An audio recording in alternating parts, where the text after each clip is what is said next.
Boa tarde.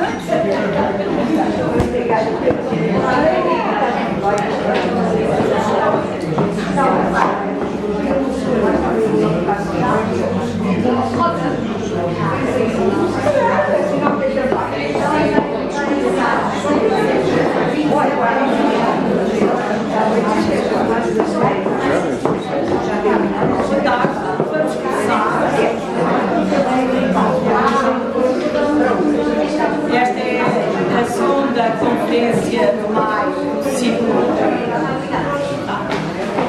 Esta é a segunda conferência de maio do ciclo deste ano do Centro de Reflexão Cristã e temos, como sabem, este ano temos o tema geral da profecia e da cidadania e da intervenção como grande pano de fundo.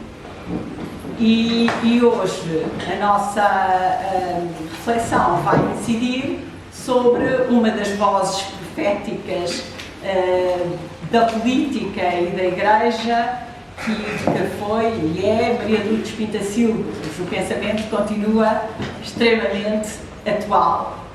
E, portanto, vamos ter hoje 3 intervenções curtinhas, um quarto de hora, mais ou menos, e depois haverá debate com a Assembleia. Muitas das pessoas que aqui estão conheceram de perto a engenheira Maria de Lourdes Pintacilgo. Toda a gente tem imensas histórias para contar, mas às 8 da noite temos de sair impreterivelmente. Portanto, lá fora haverá também a ocasião das pessoas continuarem a conversa e, posteriormente, noutros espaços. Ora, hoje temos 3 personalidades que nos vão falar sobre a Maria de Lourdes Pintacilgo e eu apresentarei cada uma delas no momento em que elas falarem, mas usei um critério, que é o critério da idade, mais nova e depois os seguintes. Portanto, vamos começar por ouvir a Marília Carrilho, Rosado Carrilho, de que eu já vou falar, depois a Teresa Fragoso e depois o Guilherme Oliveira Martins, e todos conhecem certamente, mas antes de dar a palavra a cada um, eu direi alguma coisa sobre eles. Então, a professora Marília Rosado Carrilho, que é professora de Filosofia em Montessori, licenciou-se em Filosofia e doutorou-se em Filosofia na Universidade de Évora, e a sua tese de doutoramento é sobre, precisamente, a fundamentação filosófica nas noções de cuidado e de responsabilidade no pensamento de Maria de Lourdes Pintacilgo, a herança de Martin Heidegger e de Jans Jonas.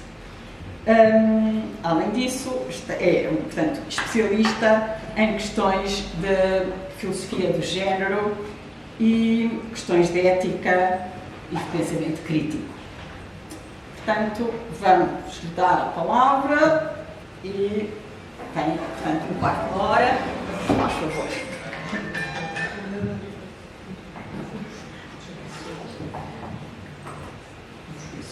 Ok, boa tarde.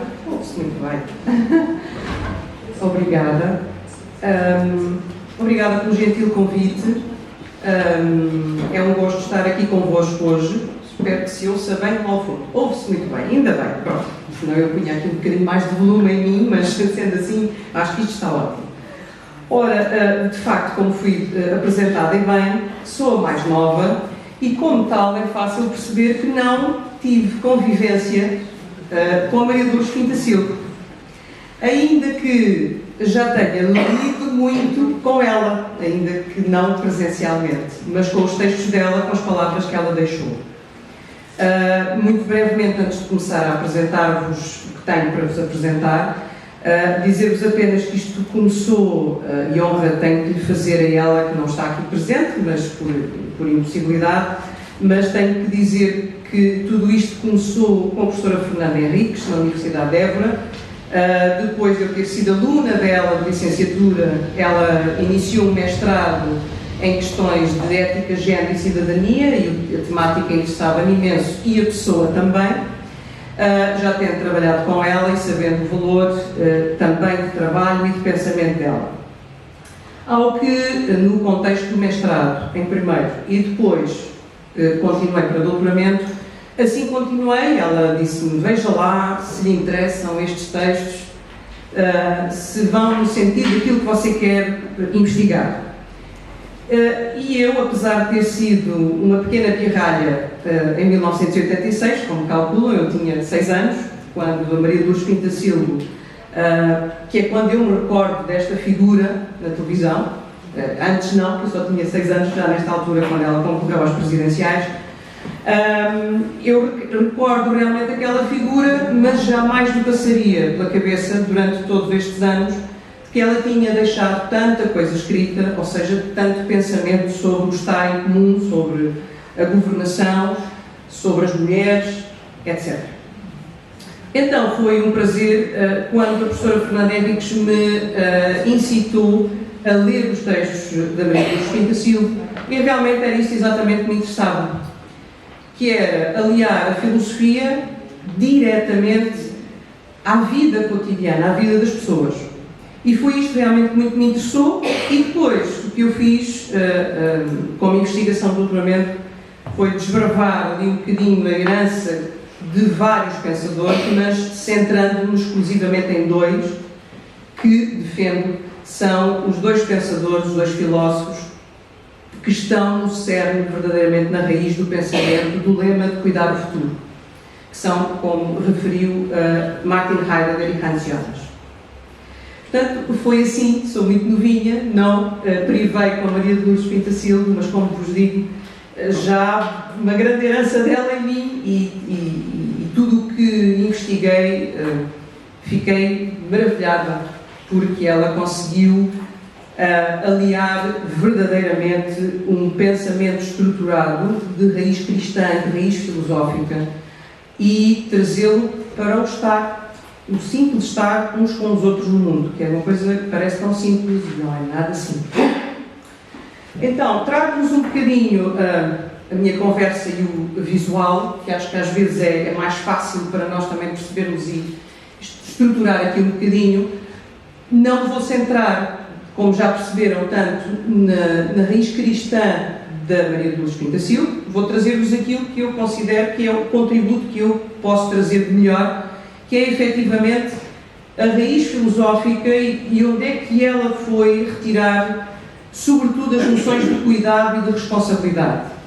Que no início ela, de facto, e já vamos ver isso, do que eu consegui perceber nos seus textos, de facto teve início muito com a sua vertente cristã, o seu profundo catolicismo, mas que depois, entretanto, com a crescente leituras da Maria de Lourdes e, sobretudo, mais para o final da sua vida, o pensamento filosófico ganhou cada vez mais importância. E isso é muito notório nos textos dela, sobretudo nos últimos anos, finais dos anos 90 e os 4 anos que viveu nos anos 2000, são notórias muitas referências à filosofia. E é isso que vos trago aqui hoje. Portanto, começo por mostrar-vos palavras tão simples, mas que afinal para a Maria de Lourdes tinham tanto valor, e que estavam não só enraizadas na profunda sentido cristão, e têm aí a sua raiz, mas que, no fundo, conduziram aquilo a que ela defendia bastante. Portanto, temos a questão do amor, temos a questão da preocupação pelo outro, do sentido de missão, que era uma coisa muito enraizada nela, e que ela considerava que qualquer governante, qualquer líder deveria ter. A questão da escuta, da espiritualidade, daquilo que ela chamava